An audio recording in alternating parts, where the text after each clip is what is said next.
नमस्कार। मैं अनुभूति डेली आवाज के मंच से हमारे देश विदेश के तमाम यूजर्स और व्यूअर्स का स्वागत करती हूँ। यदि हमें प्रफुल्लित रहने की शिक्षा और अपने कर्तव्य का आनंद सिखला दिया जाता तो संसार अधिक उज्जवल और श्रेष्ठ हो जाता, क्योंकि हमारा सुख हमारी प्रसन्नता पर निर्भर है। हमारा परिवार, हमारे मित्र, हमारा वातावरण स्वस्थ है तो हम प्रसन्न रहेंगे। हर परिस्थितियों में आपका चेहरा मृदु मुस्कान से परिपूर्ण रहना चाहिए। सर्वत्र हंसी, आशा, उत्साह, जिंदा दिली आप वितरित करते हैं तो आप सुखी हैं। सच्चे सुखी तो वही हैं जो हंसमुख रहते हैं और दूसरों को भी हंसाने की वर्षा में सराबोर कर देते हैं।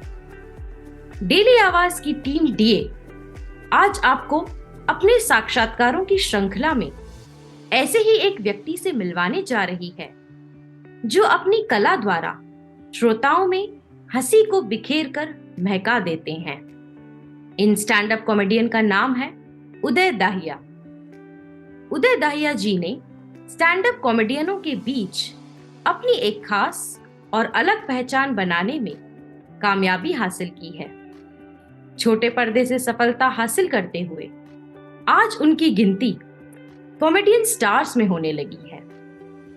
अनेक टीवी शो के अलावा कॉमेडी स्टेज शो के माध्यम से उदय जी ने देश विदेश में अच्छी खासी लोकप्रियता हासिल की है, बल्कि वे अपनी मेहनत और सटीक कला के द्वारा अंतर्राष्ट्रीय स्टैंड अप कॉमेडियन की श्रेणी में आ गए हैं। उन्होंने कॉर्पोरेट क्षेत्र के साथ ही विभिन्न ब्रांडों के लिए भी परफॉर्म किया है। उदय जी की कॉमेडी में एक क्रिएटिव सोच, संदेश और उद्देश्य रहता है। उदय जी हमारे देश के लोकप्रिय मिमिक और ह्यूमर आर्टिस्टों में से एक हैं। तो आइए मध्य प्रदेश के निवासी उदय दाहिया जी से आज हम आपको मिलवाते हैं, जिन्होंने देश और दुनिया में स्टैंड अप कॉमेडियन के क्षेत्र में अपनी कला द्वारा बेमिसाल छाप कायम कर प्रसिद्धि हासिल कर ली है। तो आइए अब हम आपको डेली आवाज के मंच से सीधे कनेक्ट करवाते हैं उदय दाहिया जी से। नमस्कार, स्टैंड अप कॉमेडियन उदय दाहिया जी, डेली आवाज के मंच पर आपका स्वागत है। नमस्कार, मैं हूं उदय दाहिया और डेली आवाज के देश विदेश में जो 2 मिलियन व्यूअर्स हैं, मैं उनको नमस्कार करता हूं, स्वागत करता हूं। जी जी, नमस्कार उदय जी। उदय जी, आपकी पारिवारिक पृष्ठभूमि के बारे में कुछ जानकारी दें। मैं एक बहुत ही साधारण परिवार से आया हूं। पिताजी हमारे गवर्नमेंट सर्वेंट थे और हम 5 भाई बहनों में मैं दूसरे नंबर का हूं और हमारे घर में परिवार में कहीं भी कोई इस क्षेत्र में नहीं था। कलाकारी क्षेत्र में कभी कोई रहा नहीं, तो मैं पहला व्यक्ति हूं मेरे परिवार से जो कला क्षेत्र में आगे आया हूं। जी जी जी जी। हमने सुना है कि स्कूल शिक्षा के दौरान ही आपने कॉमेडी स्टार्ट कर दी थी। उस समय के कुछ यादगार संस्मरण यहाँ बताएं। जी, जब मैं स्कूल में पढ़ता था और ये बात है 1986-87 की, जी। उस समय किशोर कुमार जी का देहांत हुआ था और उनकी फिल्में दूरदर्शन पे लगातार आती थी। जी जी। उनको श्रद्धांजलि देने के लिए, और मैं उस समय छोटा था, तो जब मैं उनको देखता था टेलीविजन पे जी। तो मुझे बहुत अच्छे लगते थे। उनके चेहरे के भाव, उनकी भवें ऊपर उठना और कंधे उचकाना, तो वो सब मुझे इतना अच्छा लगता था, तो मैं सोचता था कभी मैं भी ऐसा करूं। और वहीं से मैं इंस्पायर हुआ और मैंने लोगों की नकल उतारनी शुरू की, स्कूल में टीचर की या अपने साथ पढ़ने वाले बच्चों की या मोहल्ले में रहने वाले लोगों की, और इस तरह से मैंने अपने इसकी शुरुआत की। अच्छा अच्छा जी। कॉमेडी के क्षेत्र में उदय जी आपका प्रवेश किसी रुचि के तहत हुआ या इत्तेफाक था? मैं आपको सही बताऊं तो मैं म्यूजिक लाइन में जाना चाहता था। मुझे गाने का और संगीत का बहुत शौक था बचपन से। अच्छा। लेकिन पारिवारिक पृष्ठभूमि ऐसी थी कि ऐसी सुविधाएं नहीं थी कि हमें ये सब शिक्षा मिल पाए। मेरे घर के पास एक स्कूल में एक क्लास लगती थी जहां पर बच्चों को हारमोनियम बजाना, तबला बजाना और गायन सिखाया जाता था, और मैं वहां जाके खड़े होकर देखता था कि मुझे भी इसके अंदर जाने को मिलता, मैं भी ऐसे बजाना सीखता। लेकिन इतनी सुविधाएं नहीं थी। पिताजी अकेले कमाने वाले थे, 5 भाई बहन हम पढ़ने वाले और किराए के मकान में रहते थे, तो वो सुविधाएं नहीं मिल पाई, इसलिए मैं उस क्षेत्र में नहीं जा पाया। लेकिन मेरा कलाकार बनना तय था। मुझे कुछ भी करके मंच पे आना था, पब्लिक के सामने परफॉर्म करना था। तो मैंने एक ऐसी कला सीखी जिसका कहीं कोई स्कूल नहीं होता, जिसका कहीं कोई इंस्टीट्यूट नहीं होता, कॉमेडी का कहीं कोई स्कूल नहीं होता। बिल्कुल। कोई भी ये दावा नहीं कर सकता कि आप अपने बच्चे को मेरे पास भेजिए, मैं उसको क्लासेस दूंगा तो वो कॉमेडियन बन जाएगा। कॉमेडियन कोई किसी को नहीं बना सकता, कॉमेडियन आदमी खुद बनता है। जी बिल्कुल बिल्कुल, ये भी एक बहुत बड़ी कला है, दूसरों को हंसाना ही बहुत बड़ी बात है। उदय जी, उदय जी 1990 में आपकी कॉमेडी के कला प्रदर्शन की यात्रा आरंभ हुई, फिर आपने पीछे मुड़कर नहीं देखा। इसके बारे में हमारे दर्शकों को कुछ बताएं। हाँ, ये मैंने आपको भी 1986-87 का बताया। जब ये बात 90 तक आई तब तक मैं कक्षा 8वीं में आ गया था, तो थोड़ा सा समझदार हो गया था मैं। और उसी समय टेलीविजन पर महाभारत सीरियल आता था, और उस समय मैं बहुत सारे फिल्म एक्टरों की आवाज के साथ साथ महाभारत के कुछ कलाकारों की आवाज भी कॉपी करता था। अच्छा। और एक कार्यक्रम के दौरान बताया कि एक लड़का है, छोटा है, ज्यादा बड़ा नहीं है, 8वीं क्लास पढ़ता है, नाम उदय है, तो वो बहुत अच्छा लोगों की मिमिक करता है, वॉइस कॉपी करता है। तो वहां मुझे मौका मिला और मैंने माइक पकड़ के जो आवाज सुनाई, कलाकारों की डायलॉग सुनाए, जो हॉल में लोग थे उन्होंने इतनी तालियां बजाई, इतनी चर्चा हुई इस कार्यक्रम की शहर में कि फिर मुझे लगातार कार्यक्रम में बुलाया जाने लगा। अरे वाह, जी जी जी। उदय जी, अब स्टार टीवी पर the great Indian laughter challenge finalist के मंच पर पहुंचे। इसके बाद कॉमेडी चैंपियन और इंडिया टीवी के कॉमेडी शो जस्ट लाफ बाकी माफ में आपको आमंत्रित किया गया। कृपया इन माइलस्टोन की उपलब्धियों के बारे में हमें यहाँ बताएं। देखिए, मैं आपको बताऊं, ये तो हो गया था 1990 में। फिर मेरी यात्रा शुरू हुई, फिर मुझे अपने शहर के आसपास के शहरों में बुलाया जाने लगा कार्यक्रम करने के लिए। फिर मैं अपने छोटे से कस्बे से निकल के जिले में और फिर मध्य प्रदेश की राजधानी भोपाल और जो वहाँ के बड़े शहर हैं इंदौर, जबलपुर, वहाँ मैं कार्यक्रम करने जाने लगा।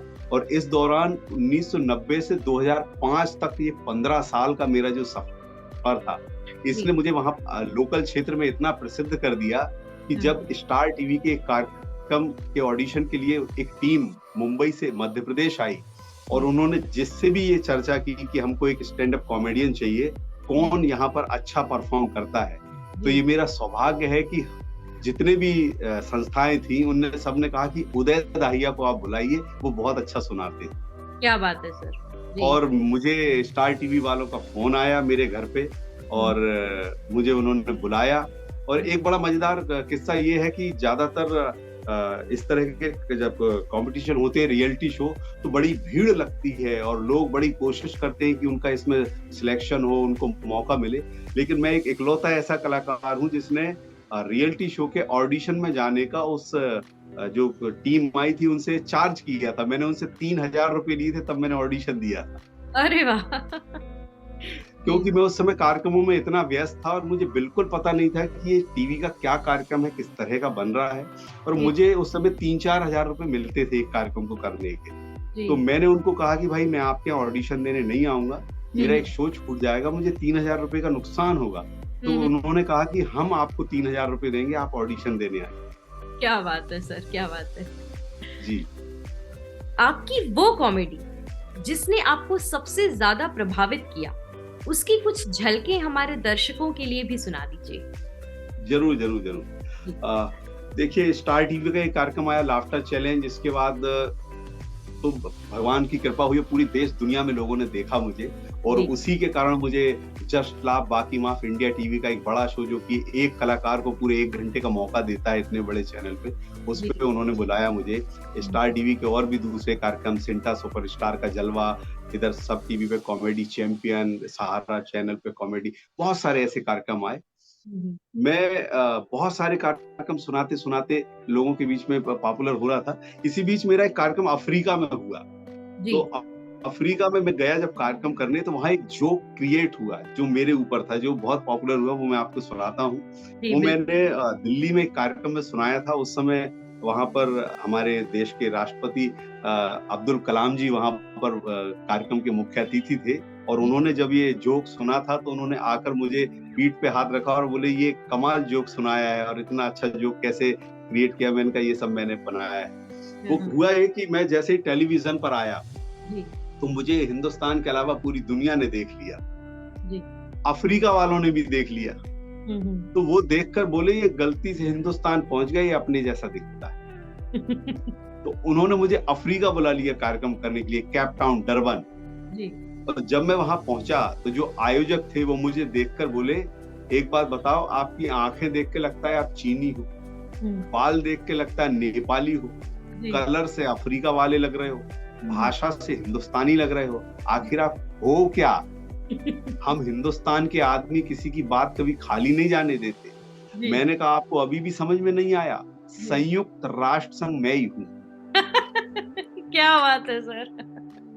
जी जी जी, बहुत बढ़िया सर।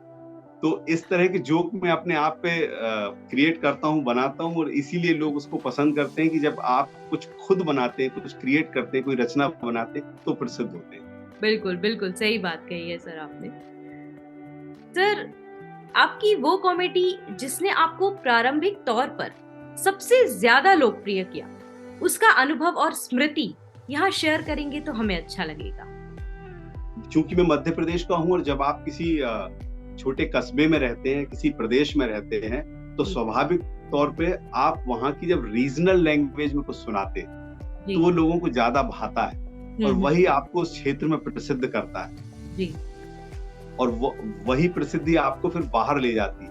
बस आप ध्यान ये रखना होता है कि जब आप अपने रीजनल क्षेत्र से बाहर निकल के एक नेशनल या इंटरनेशनल लेवल पर जाते हैं, तो वहां पर आप उस तरह की भाषा का कार्यक्रम सुनाएं जो सब कुछ समझ में आए।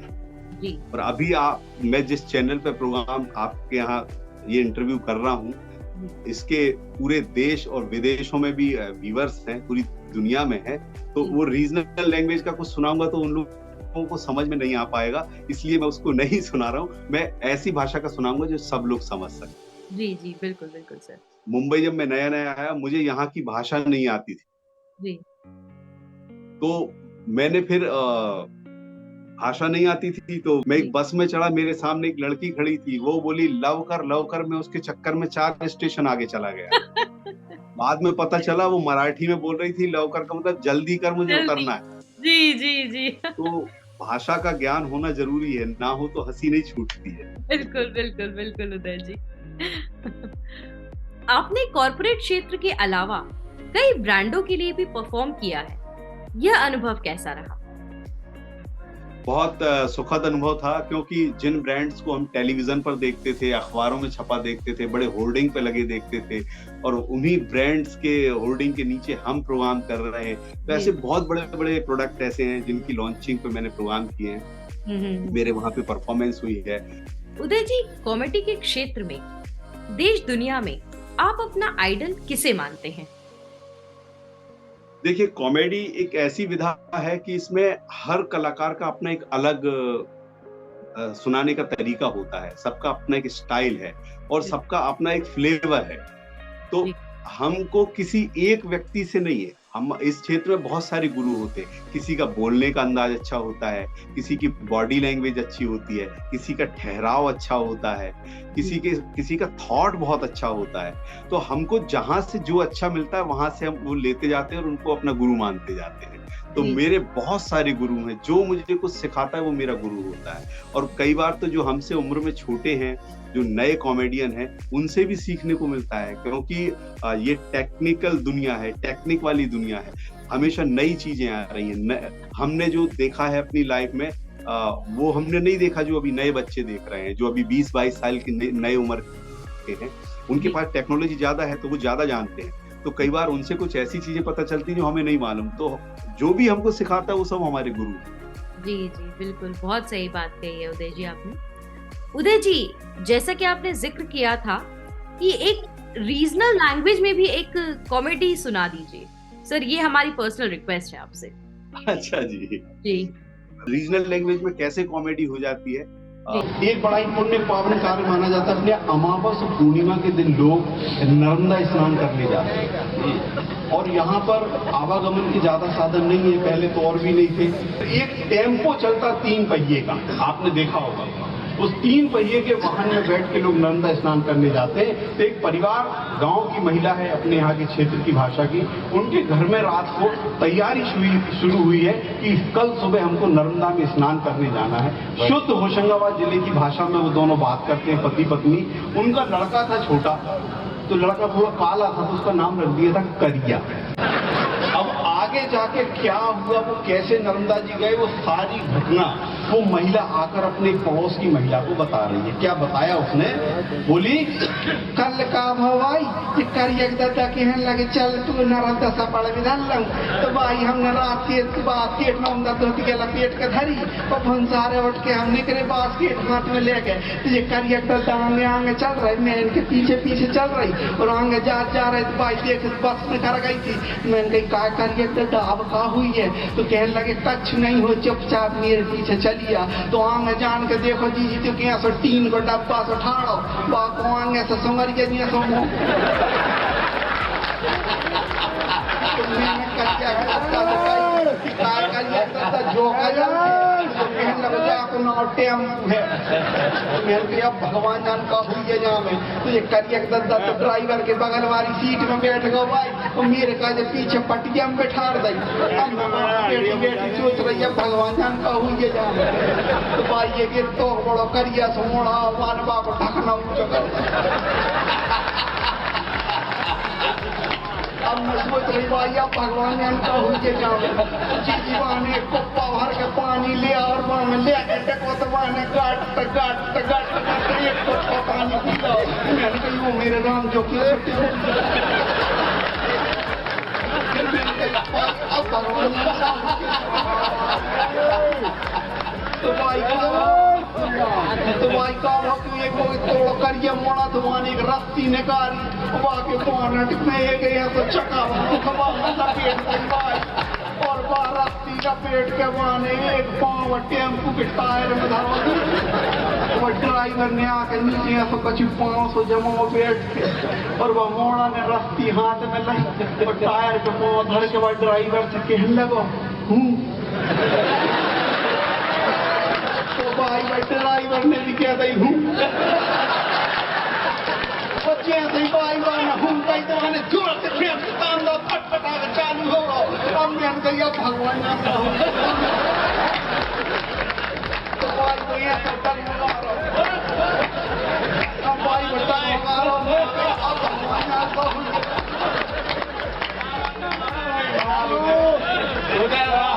तो भाई ड्राइवर के बगल में एक टेढ़ा सा हैंडल लगवा था भाई मारवा पकड़ के भीतर करो फिर बाहर करो फिर भी तो मेरा सीधा तो मैंने बगल वाली भाई से कही पाए भाई जो कजल है बाकी हैंडल जो गियर है जैसे चला था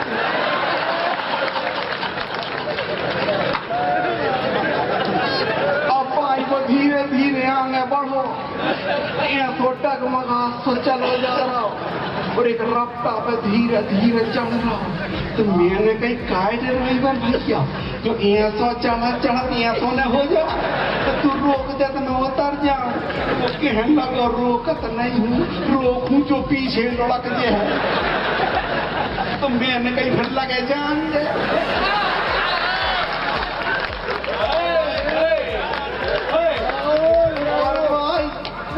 बाद वो जान के पानी के डबरा में आड़ा होगा फिर काय की मेहनत जी भाई डबरा में सब बड़ा खिलवाड़े।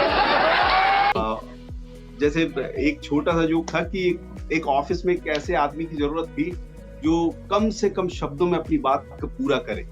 तो एक आदमी गया, बोले श्रीमान जी क्या मैं अंदर आ सकता हूँ? बोले तुम इतनी लंबी बात कर रहे हो, अंदर क्या आके काम क्या करोगे? बोले यहाँ तो कम शब्दों में बात होनी चाहिए। तो एक दूसरा आदमी गया, बोले मैं आई कम इन सर? बोले आप भी इतना लंबा बोल रहे हो, आप भी काम ठीक से नहीं कर पाओगे। अब जो रीजनल आदमी था बुंदेली क्षेत्र का, हमारे यहाँ का, मध्य प्रदेश का, उसने दोनों को बुलाया। बोले क्या पूछा? बोले यार मैंने हिंदी में बोला था श्रीमान जी क्या मैं अंदर आ सकता हूँ, उनने अंदर नहीं आने दिया। बोले तूने? बोले मैंने अंग्रेजी में बोला था, मैं आई कम इन सर, मुझे भी नहीं आने दिया। अब बोले देखो मैं जा रहा हूँ। अब इनका देखो, आप ये क्या होशियार आदमी है। ये गया, इसने दरवाजे को थोड़ा सा धक्का दिया, दरवाजा थोड़ा सा खोला, उसमें से सर अंदर किया और अधिकारी से बोला काय आए? जी जी जी सर। बोला आ जाओ, आपकी जरूरत है, कम से कम शब्दों में अपनी बात पूरी करते हो। जी जी जी सही बात है। ये होता है रीजनल लैंग्वेज का काम। जी। और एक आदमी की ऐसी जगह काम की जरूरत थी जिसको, जो बीए पास हो, एमए पास हो और कहीं काम करने का 3 साल का एक्सपीरियंस हो। जी। तो एक आदमी जो बिल्कुल पढ़ा लिखा नहीं था, वो भी रीजनल था, वहीं का था। वो उस ऑफिस में पहुंच गया। एक अधिकारी ने पूछा आपने बीए किया? बोले नहीं किया। तो वो दूसरे ने पूछा बीएड किया होगा? बोले साहब वो भी नहीं किया। तो तीसरे ने पूछा कहीं काम करने का 3 साल का एक्सपीरियंस है? बोले साहब वो भी नहीं है। बोले फिर यहाँ क्यों आए हो? बोले साहब मैं तो ये बताने आया हूँ कि मेरे भरोसे मत बैठना। जी जी जी बहुत बढ़िया है सर। तो ये रीजनल लैंग्वेज की इस तरह की कॉमेडी ये मैं खुद ही बनाता। जी जी जी सर, ओरिजिनल है बिल्कुल।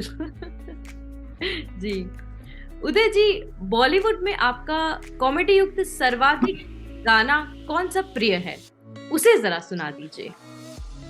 गाने तो मुझे बहुत, मैंने आपको पहले ही बताया कि मुझे म्यूजिक का बहुत शौक था शुरू से, और मैं चाहता था कि मैं गाना गाऊं, गायक बनूं, लेकिन वो नहीं हो पाया। लेकिन अभी भी चूंकि मैं काम ऐसा करता हूं कि हमेशा म्यूजिक वालों के बीच में रहता हूं, क्योंकि जहां कहीं भी प्रोग्राम होता है वहां गाने होते हैं, म्यूजिक होता है, फिर बीच में आधा घंटे का कॉमेडी होता है, तो मैं फुल टाइम गाने सुनते रहता हूँ। कुछ गाने मुझे बहुत पसंद है, उसमें से एक गाना मुझे बहुत ही पसंद है जी।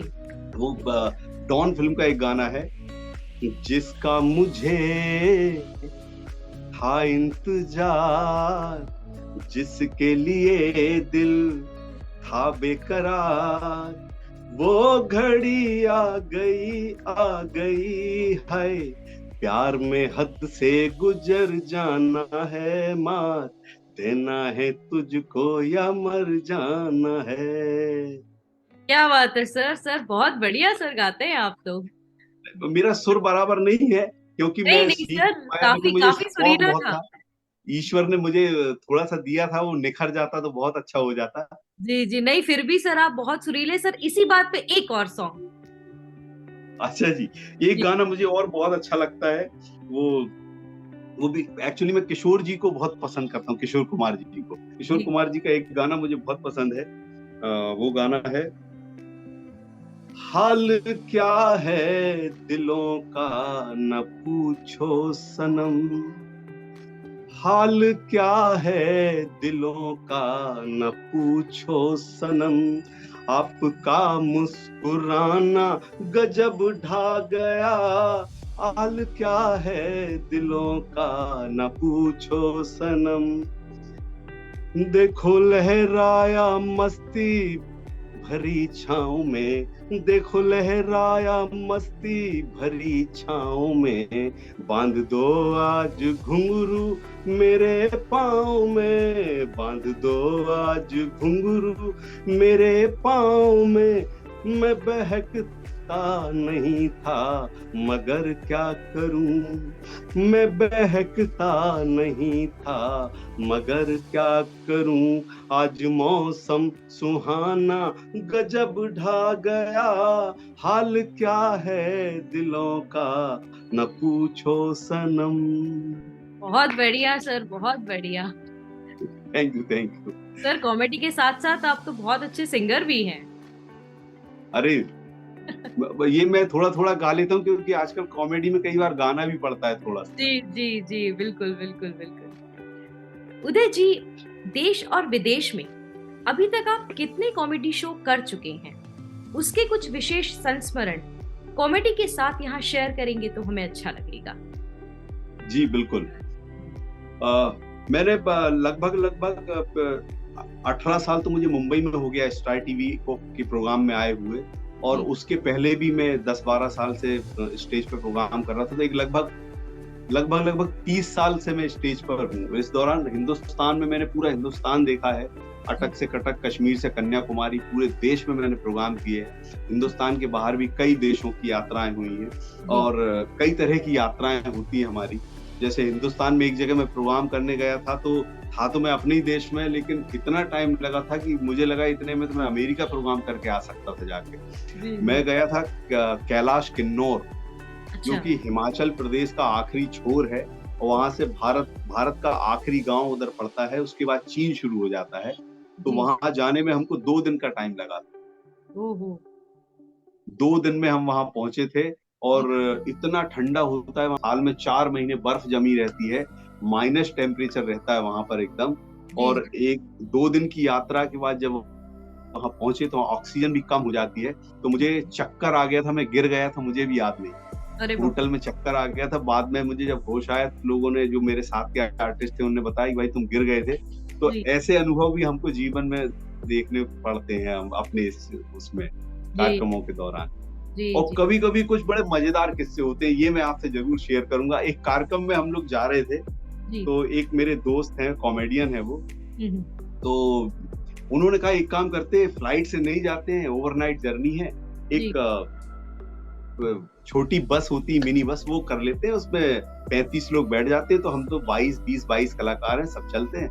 रात को यहाँ से बैठे, 10 बजे बैठे होंगे, 10:30 बजे, और बस में सब अंताक्षरी खेल रहे, गाना गा रहे हैं, चलते चलते सुबह 4 बजे वो बस एक जगह 2 शहरों के बीच में खराब हो गई।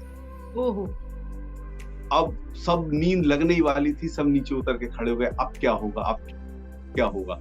अब धीरे धीरे करके सुबह होने लगी, उजाला होने लगा। उसके बाद अब सब लोगों की हालत खराब, कौन कहाँ जाए। फिर हमारे साथ में 2 मराठी फिल्मों की हीरोइन थी, रियलिटी शो के 2 विनर थे, सब बड़े आर्टिस्ट थे सारे। और जो सुबह से फिर जो परेशानी शुरू हुई, फिर कोई गाड़ी नहीं मिल रही थी, क्या करें, क्योंकि जो गाड़ियां आती थी वो 1-2 सवारी बिठा सकते हैं, हम 22 लोग थे। तो एक ट्रक वाले ने रोका, वो ट्रक वाला कहीं से सीमेंट खाली करके आ रहा था। अच्छा। तो वो बोला कि भाई मुझे तकलीफ नहीं, अगर आपको बैठना तो बैठ जाओ। तो इतने बड़े सारे कलाकार जो हवाई जहाज में चलते हैं, 5 स्टार होटलों में रुकते, एसी कमरे में रहते, वो सबके सब आर्टिस्ट उस सीमेंट के ट्रक में चढ़ गए। उसमें तो सीमेंट खाली करके आता, पूरी सीमेंट वो नीचे फैली हुई थी, वो पूरे बॉडी पे लग गई सारे कलाकारों के। जब वो शहर में जाके उतरे तो ऐसा लग रहा था कोई मजदूर लोग आए हुए। ऐसे अनुभव भी हमको होते हैं, ऐसे अनुभव भी मिले हैं। बिल्कुल बिल्कुल सर, बड़े मजेदार किस्से जुड़े हैं आपसे तो। जी उदय जी, आपको मिले अवार्ड्स के बारे में हम सुनना चाहेंगे। देखिए, मैं आपको बताऊं, मेरे सबसे पहला अवार्ड जो मुझे मिला था, जिसने मुझे प्रेरणा दी कि उदय दाहिया, आपको अब जीवन भर यही काम करना है। तब तक पहले ये तय नहीं था कि क्या करूंगा। मैं स्कूल पढ़ता था, कॉलेज पढ़ता था, मैंने ग्रेजुएशन किया, फिर आगे चल के सोचना था कि नौकरी करनी है, व्यापार करना है, क्या करना है। लेकिन एक अवार्ड मुझे मिला मेरे कॉलेज के फाइनल करने के 1 साल बाद। 2003 में इटारसी जंक्शन पड़ता है मध्य प्रदेश में, वहां पर एक संस्था है निनाद ग्रुप। वो हर साल किशोर कुमार जी के नाम पे एक पुरस्कार देते हैं किसी कॉमेडियन को, और उसकी शुरुआत उन्होंने की थी। तो वो पहला पुरस्कार उन्होंने मुझे दिया था किशोर कुमार जी के नाम का, कॉमेडियन के तौर पर। और वो अवार्ड जब मुझे मिला तो मैंने कहा जिम्मेदारी बन गई, उदय दाहिया आपको ये दिया गया है इसलिए कि अब आपको लोगों को हमेशा जीवन भर हंसाते ही रहना है। उसके बाद मुझे बहुत सारे अवार्ड मिले। मालवा कला रंगमंच ने मुझे प्रदेश गौरव सम्मान दिया, विश्व हिंदी अकादमी ने मुझे यहाँ पर हिंदी सम्मान दिया मुंबई में, उज्जैन में मुझे ठहाका पुरस्कार मिला है। मध्य प्रदेश में ही 2 संस्थाओं ने मिलकर, जो मध्य प्रदेश के सचिव हैं, उनके हाथ से मुझे मध्य प्रदेश रत्न अवार्ड भी वहाँ पे मिला। इस तरह की बहुत सारी लंबी लिस्ट है। तो बस ये है कि ये पुरस्कार तो हमें प्रेरणा देते हैं और शक्ति देते हैं कि और अच्छा काम करते रहो। बिल्कुल बिल्कुल सर, बिल्कुल सही बात कही है सर। उदय जी, डेली आवाज के मंच से हमारे सभी यूजर्स और व्यूअर्स के लिए आपकी कॉमेडी के कुछ विशेष रोचक प्रसंगों को यहाँ बताएं। जी बिल्कुल।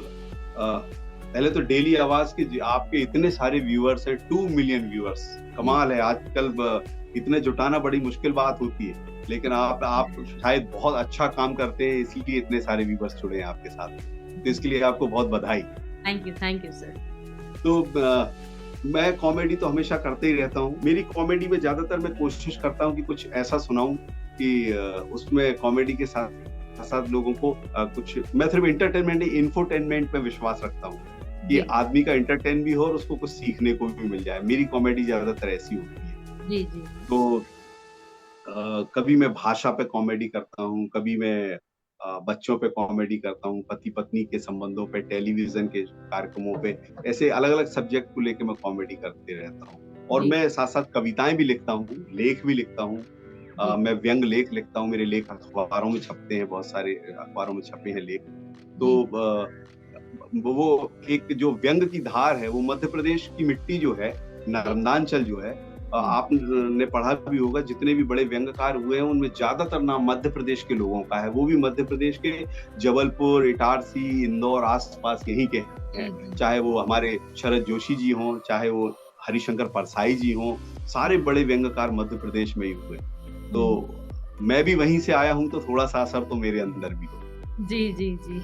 और एक बहुत बड़े दार्शनिक ने ये कहा भी है कि जब आप हंसते हैं तो आप ईश्वर की प्रार्थना करते हैं, जब आप दूसरों को हंसाते हैं तो ईश्वर आपके लिए प्रार्थना करता है। क्या बात है, बहुत सही बात है। और इन 2 लाइनों ने मुझे प्रेरित किया कि उदय दहिया, आपको अब सिर्फ लोगों को हंसाना है, क्योंकि हंसते हुए लोग खूबसूरत दिखाई देते हैं, और आप अपने काम से लोगों को खूबसूरत बनाइए। जी जी, बिल्कुल बिल्कुल सर। तो कुछ आपके रोचक प्रसंग सर यहाँ सुना दीजिए। जी बिल्कुल। जैसे मैं ज्यादातर फैमिली वाली कॉमेडी सुनाता हूँ। जैसे आजकल बच्चों का बड़ा अलग मामला हो गया है। बच्चे, हमारा बचपना था तब अलग तरह के बच्चे थे, आजकल के बच्चे कुछ अलग हैं, क्योंकि 21वीं सदी के बच्चे हैं, इनके पास बहुत सारी सुविधाएं हैं। ये हम जब छोटे थे तो हम बहुत बेवकूफ होते थे इनकी तुलना में, ये बहुत इंटेलिजेंट। जी जी। हम जब छोटे थे तो हमको तो 100 तक की गिनती भी मार मार के सिखाते थे, 100 तक गिनो, और हम 89 पे अटक जाते थे, समझ में नहीं आता था इसके आगे 80 बोलना है कि 90 बोलना है। जी। और आजकल के बच्चे हैं, ये 100 तक की गिनती तो टीवी का चैनल बदल बदल के सीख लेते हैं। जी जी। उसके बाद इनके पास लैपटॉप है, कंप्यूटर है, मोबाइल है, आप इनसे कुछ पूछो ही उसका जवाब नहीं देते, आपके क्वेश्चन पे एक और क्वेश्चन ठोकते हैं। बिल्कुल बिल्कुल बिल्कुल। एक बच्चा गार्डन में बैठ के चॉकलेट खा रहा था। जी। चॉकलेट खा रहा, खोल खोल के खाते खाते उसने 10-12 चॉकलेट खा गया। तो मैंने उससे बोला, मैंने कहा बेटा ऐसा नहीं करते, ज्यादा मीठा इकट्ठा नहीं खाना चाहिए, ज्यादा मीठा खाने से आदमी जल्दी मरता है। बोलता है अंकल आपको पता है मेरे दादाजी 110 साल तक जिंदा रहे थे। मैंने पूछा भाई वो मीठा कम खाते थे? बोला नहीं, वो अपने काम से काम रखते थे। अद्भुत बच्चे हैं ये, इनसे कुछ उल्टा फंसा देते हैं। और अच्छा, ऐसा नहीं कि छोटे वाले, ये जो बड़े, जो 2000 के बाद पैदा हुए और आज की डेट में 20-22 साल के, सब 21वीं सदी के बच्चे, आप इनसे कुछ पूछो तब पता चलता है कौन सी दुनिया में। वो एक लड़का 19-20 साल का मेरे साथ बाहर घूमने निकला, एक पेड़ पे एक पक्षी बैठा था, मुझसे पूछने लगा उदय भैया ये कौन सा पक्षी है? मैंने उसको ध्यान से देखा, मैंने कहा अरे ये तो किंगफिशर है। मुझसे पूछता है ये माइल्ड है स्ट्रॉन्ग? सर यही बात है, क्या तेज दिमाग है छोटे छोटे बच्चों का, अद्भुत बात करते हैं। बिल्कुल बिल्कुल उदय जी, बिल्कुल। अच्छा, और ये इतना तेज दिमाग हो क्यों रहा है? क्योंकि एक ऐसा कार्यक्रम है जो पहले बहुत होता था घर पे भी और स्कूल में भी, वो बंद हो गया आजकल, वो पिटाई का कार्यक्रम। जी। हाँ। पिटाई होती थी, आजकल बंद हो गई। आजकल जो बच्चों को रिफ्रेशमेंट के नाम पे घुमाने ले जाते हैं ना, मॉल ले जा रहे हैं, वाटर किंगडम ले जा रहे हैं। जब हम छोटे थे तो रिफ्रेशमेंट का एक ही साधन था, एक जोरदार झापड़ मारते थे, बच्चा 3 दिन तक रिफ्रेश रहता था। बिल्कुल बिल्कुल। तो वो अपने मम्मी पापा के आसपास भी नहीं फटकता। जी जी। और अभी तो क्या हालत है बच्चों को, आप देखो छोटे छोटे बच्चों को, माँ बाप उनको सुबह सुबह तैयार करते हैं, यूनिफॉर्म पहना रहा है, एक उसको सॉक्स पहना रहा है, एक शूज पहना रहा है, फिर उसका हाथ पकड़ के ले जाके बस में ऐसे बैठाते हैं स्कूल की, और बाय बाय ऐसे करते हैं जैसे वो जंग लड़ने जा। जी जी। और एक हम स्कूल जाते थे, डेली थप्पड़ खा के स्कूल जाते थे, जिस दिन थप्पड़ नहीं पड़ता था हम समझ जाते थे आज संडे। सही बात है उदय जी। और आजकल आप बच्चों को देखो, अचानक बोल देते हैं, अब ऐसा एक जरा सा चांटा मार दो, बोलते हैं मम्मा आपने हमको क्यों मारा, बताओ। जी क्वेश्चन करते हैं। हमारी पिटाई होती थी, हम पूछने का एक तरफ, हम तो हाथ छोड़ा के भागते थे ताकि आगे पिटने से बचें, सही बात है। क्योंकि हमारे टाइम एक आध थप्पड़ नहीं पड़ता था, जब तक सामने तब तक पड़ते ही रहते। जी जी जी। और अभी बच्चे अचानक बोलते मम्मी ये क्या सब्जी बनाई है आपने, नहीं खाना, मुझे पसंद नहीं है बिल्कुल। कोई बात नहीं बेटा, पिज्जा खा ले, बर्गर खा ले, चाउमीन बना देती हूँ, मैगी बना देती हूँ, ऑनलाइन बुलवा देती हूँ। इतने ऑप्शन देती हैं आजकल की मम्मी। हमारे टाइम 2 ही ऑप्शन थे। हमारी माँ बोलती थी तू सब्जी खाएगा या चप्पल। जी बिल्कुल। तो और हम दोनों खाते थे, क्योंकि हमारे पास कोई ऑप्शन ही नहीं था। ऑप्शन ही नहीं था। पहले चप्पल खाते थे, बाद में सब्जी खाते। जी जी जी। और अभी देखो आप बच्चों को क्या सुविधाएं मिल रही है, शानदार। जी जी। अचानक एक दिन अपने पिताजी के पास पहुंचते, पापा हैप्पी फादर्स डे। साल में एक दिन। जी। जब हम छोटे थे तो हमारे पिताजी को जिस दिन मन करता था वो जूता हाथ में उठाते थे और उसी दिन फादर्स डे बन जाता था। और ऐसा हफ्ते में 2 बार होता था। जी जी। ये सब तो और सर, पिटाई तो क्या होती थी, पिटाई का पता ही नहीं होता था किस बात के लिए मार रहे हैं। कई बार तो पता ही नहीं चलता था क्यों मारा है। हम ही सोचते रहते थे मारा क्यों है।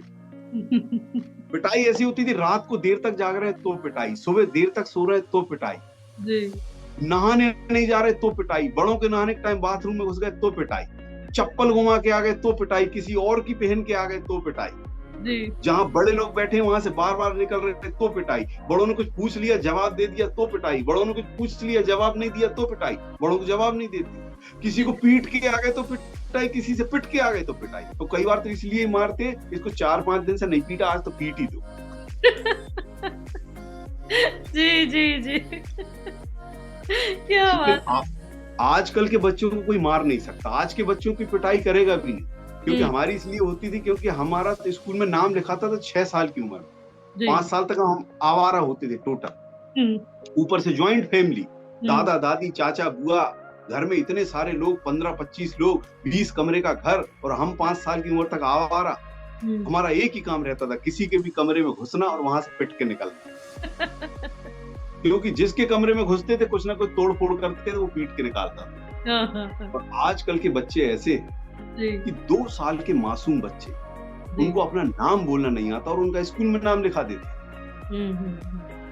फिर जितना उनका वजन नहीं है उससे ज्यादा वजन वाला बैग उनकी पीठ पे, उसमें पानी की बोतल, लंच बॉक्स, कापी किताबें, पेंसिल बॉक्स, वो चलता उसको टांग के ऐसे जैसे अनाज मंडी का मजदूर बोरा लेके जा रहा।